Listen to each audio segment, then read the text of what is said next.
இன்றைக்கு இருக்கக்கூடிய அரசியல், இன்றைக்கு கூடிய தமிழ்நாட்டினுடைய அல்லது இந்திய அரசியலினுடைய மிக முக்கியமான ஒரு சூழலை தமிழன் எவ்வளவு அறத்தோடு புரிந்து வைத்திருக்கிறான் என்பதற்கான ஒரே ஒரு பாட்டு தான் அந்த பாட்டு. ஆரிய படை கடந்த நெடுஞ்செழியனுடைய ஒரு பாட்டு, புறநானூற்றில் இருக்கக்கூடிய ஒரு பாட்டு.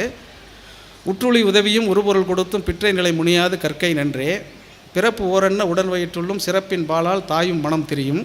இப்படி வரிசையாக வந்து கொண்டு இருக்கக்கூடிய அந்த பாட்டில் நன்றாக கவனித்து பார்த்தீங்கன்னா ரொம்ப முக்கியமான ஒரு இடம். அந்த பாட்டுக்குள்ளே நிறைய விஷயங்கள் இருக்குது. அதுதான் நம்முடைய அரசியல். இது ரொம்ப முக்கியமானது. இன்றைக்கு இருக்கக்கூடிய நீட்டு அல்லது இன்றைக்கு தமிழ்நாட்டில் இருக்கக்கூடிய எல்லா பிரச்சனைகளுக்குமான தீர்வாக அந்த ஒரு பாடலை வச்சே நம்ம சொல்லிட முடியும். சமீபத்தில் வந்திருக்கிற ஒரு 10 ஆண்டு காலமாக வந்திருக்கக்கூடிய அத்தனை திரைப்படங்களும் படின்னு சொல்லிகிட்டே இருக்குது. ஏன் படின்னு சொல்லிகிட்டே இருக்கு? நம்ம படிக்காத சமூகமா?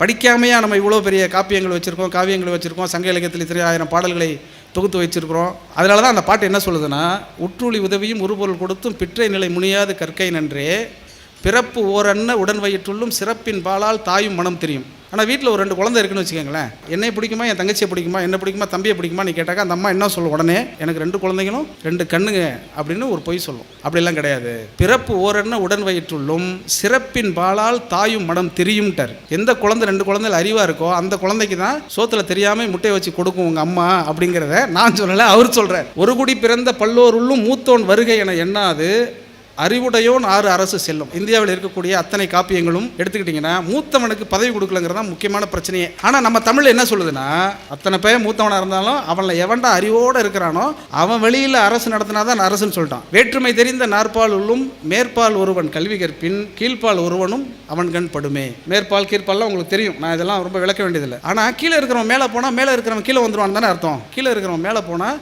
மேலே இருக்கிறவன் கீழே வந்துடுனே சொல்லலைங்க அந்த பாட்டில். சமமாயிருவான்றான், கீழ்ப்படுமேன்னு சொல்லவே இல்லை. படித்தா மேலே இருக்கிறவனும் கீழே இருக்கணும், எல்லாரும் சமமாயிருவாங்கிறத எந்த புத்தகத்தை வேண்டுமானாலும் நீங்கள் படியுங்கள், ஆனால் படியுங்கள்.